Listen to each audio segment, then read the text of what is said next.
My name is Lila Mercer, and on my 42nd birthday, my father slapped me across the face in front of everyone. The sting wasn't just on my skin, it was the echo of every time he had silenced me, every time he had turned love into punishment and control. That night at his birthday table, with his handprint burning on my cheek, I realized this wasn't discipline, it was violence. And for the first time, he was about to learn he couldn't own me anymore. I can still recall the salt in the air drifting in through the restaurant windows, mingling with the buttery scent of garlic from the seafood just placed on the table. The white tablecloth gleamed under the candles, a perfect stage for what was meant to be a celebration. For a moment, it looked like a portrait of family harmony, until his hand cut through the air and struck me across the face. It happened because I had leaned toward my mother and gently reminded her about the bread she'd left in the oven. Just a soft note, no edge in my voice, but to my father, any sound that interrupted his ritual of prayer was an act of defiance. The crack of his palm was louder than the surf outside. The entire room froze in its wake. My mother dropped her spoon, red sauce blooming across the tablecloth like a wound. My brother jerked his hand from his mouth, where he'd been gnawing at a fingernail, shrinking instantly into silence. My cheek burned hot, but I straightened my spine, forcing my hand to wrap tightly around my water glass. I was 42 years old, a brigadier general in the U.S. Army, and yet in his eyes, I was still the child he could correct with a single strike. The silence was suffocating, thick as a curtain pulled across the table. My father folded his hands again, as if nothing had happened, and muttered that we should continue with grace. He expected obedience to follow, the same obedience that had kept this family silent for decades. But this time, someone else broke the pattern. Quinn Park, the colonel who had accepted my invitation, set her wine glass down with measured calm. The tip of her finger tapped the rim, clink. The sound was small, but it carried like a gavel striking wood. Every head turned. She met my father's eyes with unshaken composure, her voice steady, low, and final. Not tonight. In that instant, something cracked. The kingdom my father had ruled with fear and ritual was no longer whole. He didn't notice the fracture, not yet, but I did. The balance of power at that table had shifted, and the birthday dinner he believed he controlled had become something else entirely, a battlefield, though he didn't yet know he was already losing. The heat on my cheek hadn't faded when the memory surged back. Sharp and uninvited. I was 12 again, knees pulled tight to my chest in the damp basement my father called reflection time. The air smelled of mildew and rust, every drop of water slipping from the leaking pipe striking the concrete like a clock meant to measure my submission. Hours passed in silence except for the scrape of my breath. If I cried, the walls only echoed it back to me, proof of weakness he would use as ammunition later. It was there I learned to slow my breathing until panic dulled, to let pain settle in my bones without breaking me. What he thought was punishment was training, though he never understood that. By the time I enlisted, I already knew how to endure beyond exhaustion. Long marches through the mud, endless drills, nights awake under freezing stars. Those were just another kind of basement. Only this time, endurance was no longer survival alone. It became the foundation of command. I wasn't the victim of those hours anymore. I used them, turned them into steel.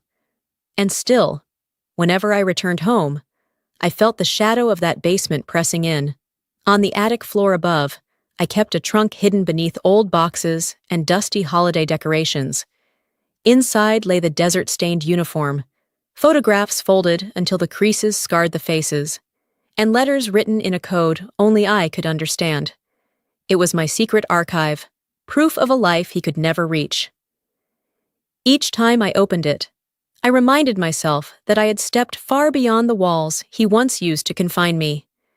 He believed those blows, those hours in the dark, had bent me to his will. What he never grasped was that every strike had sharpened me instead. He hadn't broken me. He had forged me into a weapon he could never wield. My father began the blessing, voice steady and self-important, filling the silence with words about family, discipline, and gratitude. Each syllable dropped like a command, meant to keep us bowed beneath his order. To me, the cadence was hollow, static hissing through a broken radio. Then Quinn interrupted. The tip of her fork tapped the rim of her glass. Clink. The sound cut his sermon clean in half. She lifted her gaze, cool and unwavering, and asked the question no one had dared to voice. Do you often strike your daughter before meals, or was tonight special? The metallic scrape of my brother's fork slipping from his hand filled the pause. My mother froze, spoon trembling between her fingers. My father gave a short, brittle laugh, the kind he used to mask his rage.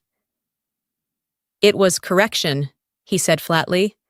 This family doesn't need outsiders meddling. Quinn placed her glass back on the table with deliberate calm. Her voice carried no heat, only certainty, as heavy as a verdict already written. Correction, I call it assault. The word split the air wider than his slap ever had. For the first time, someone had named it for what it truly was. I locked eyes with him, refusing to look away, and in the flicker of candlelight I saw it. The slip of control he didn't recognize yet. He still thought this was his house, his rules, his kingdom. But from that moment forward, it was no longer just a family matter. It was law. And he was about to discover that his dominion ended where justice began. The blade glinted under candlelight as my father tightened his grip on the prime rib knife. He leaned toward me, voice a low hiss meant to slice just as clean. This is my house, my rules. No one tells me how to raise my children. The table fell into a suffocating stillness. My mother's head bent so low, her hair brushed the rim of her plate. Lips trembling, fingers clenched around a silver spoon until her knuckles whitened. My brother stared hard at his food, shoulders locked, jaw tight. I sat upright, hands folded in my lap, motionless but steady, the thud of my pulse the only movement I allowed. I'd commanded troops in combat zones, spoken under oath before military boards, yet nothing rattled my heartbeat like the sight of him across the table. The man who had trained me to believe silence was survival. Quinn tilted her glass, eyes sharp as steel, but her voice light as a breath. Not tonight. The words carried the weight of an order. They sliced through the air, and for a moment, the knife in his fist sagged slightly, the illusion of absolute control weakening. Then it came, barely a whisper, but explosive in its impact. Dad, stop.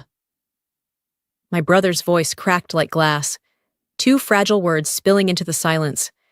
It was enough to rupture the ritual. My father's head snapped toward him, eyes blazing. The boy dropped his gaze instantly, words strangled in his throat, but what was spoken could not be unsaid.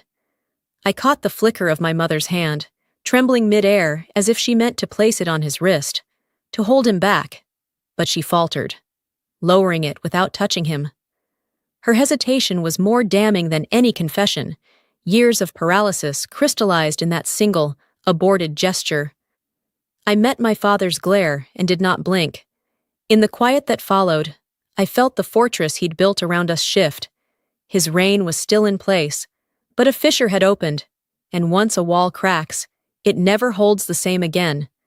The next move wasn't mine. Quinn set a small black case on the table beside the cranberry sauce, her composure unbroken. With deliberate calm, she flicked it open. The gleam of military credentials caught the light, metal edges shining like another blade pointed at his illusion of authority.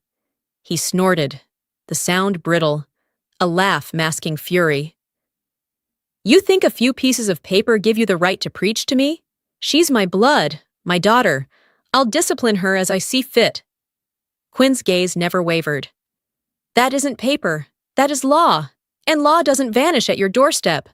The room vibrated with tension. Then my father's face twisted. He spat his trump card, voice thick with spite. I reported her. Stolen valor. I sent the files. You think I don't know she fabricated all of this? I stayed silent. I didn't need to answer. Quinn reached calmly into the case and drew out a sealed envelope. With precision, she unfolded the contents.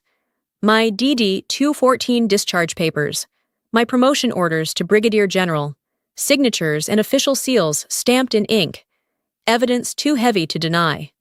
The color drained from his face, his smirk collapsing into something colder, weaker. Then came another sound, sharp as a hammer striking a coffin nail. My brother's glass slipped from his hand and shattered against the floor, shards scattering across the tile. Everyone flinched at the sudden noise, but its meaning was undeniable. Something had broken beyond repair. The air itself shifted.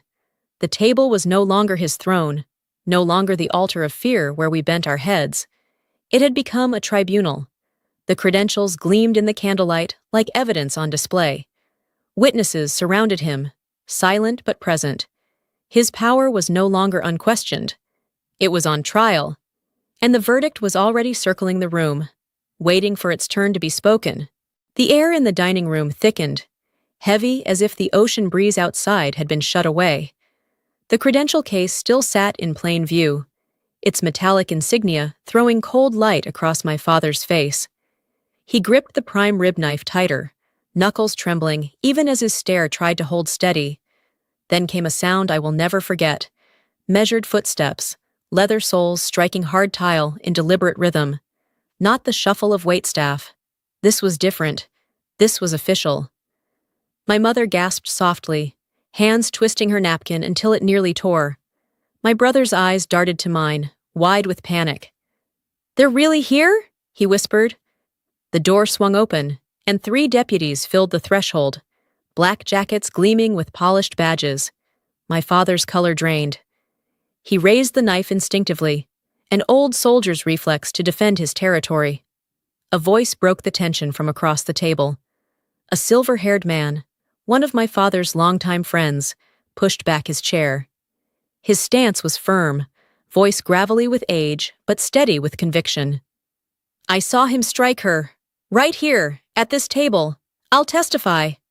The room erupted in silence, more deafening than noise. My father's face turned crimson, rage trembling through his jaw. "You dare betray me?" he snapped. But the veteran's calm stare did not waver. He was no longer afraid. The knife slipped from my father's grip, clattering against a plate, the metallic clang echoing through the stunned room. He shot to his feet so fast the chair toppled backward, rattling the table. My mother's spoon slid from her hand, sauce streaking the pristine tablecloth in a red smear that ruined the illusion of order and tradition. The picture of the perfect family lay shredded before everyone's eyes. I sat unmoving, breath slow and measured. I didn't need to speak. Justice had stepped across the threshold on its own. One deputy advanced, his voice clipped and formal, like the striking of a gavel. "You are under arrest for the assault of a United States general." The words landed like a verdict already passed. The room froze. All I heard was my own heartbeat, not with fear, but with the steady thrum of a reckoning long overdue. My father lunged, voice breaking into a growl. "She's mine! My blood! My child! No one takes her from me!" The declaration rattled off the walls, empty and desperate. My brother's head snapped up, his eyes locking on our father, with a look that held more disbelief than fear. It was as if he finally saw the man for what he truly was. The deputies seized my father's arms, his struggles clumsy, stripped of the authority he once wielded. The fight looked less like defiance and more like flailing. Then came the sound that ended it, the sharp sakao, metallic click of handcuffs snapping shut. The noise reverberated like the period at the end of a sentence, written across decades of silence. My mother buried her face in her hands, shoulders shaking uncontrollably. My brother shoved his chair back, the screech of wood against tile screeching through the room like the last groan of a collapsing house. As the deputies pulled him toward the door, he turned back. His eyes, for the first time, weren't blazing with fury. They were wide, brimming with fear. His protests stumbled into incoherent denials, swallowed by the heavy march of boots on tile. The door slammed shut behind them, And what followed was a silence I had never known in that house. Not the suffocating silence of control, but the hollow quiet that comes after ruin. It was the silence of collapse, the silence left in the wake of an empire finally fallen. The headlines arrived faster than I could brace myself. Community leader arrested at his own birthday dinner, reporters called, but I answered none of them. Outwardly, I stayed silent, but inside, I knew the storm had only begun. When the trial opened, I slipped into the back row. My uniform stayed at home. I wore plain clothes. No medals to prove anything. I didn't need symbols to legitimize me. His lawyer painted him as a stern father, misunderstood, a man of strict love. The performance wavered the moment the courtroom doors creaked open. A silver-haired woman entered, clutching a worn leather bag. She trembled but walked with purpose. I had met her once, weeks earlier, in a quiet cafe. She'd slid that same bag across the table, her voice shaking as she whispered, "The truth can't stay buried forever."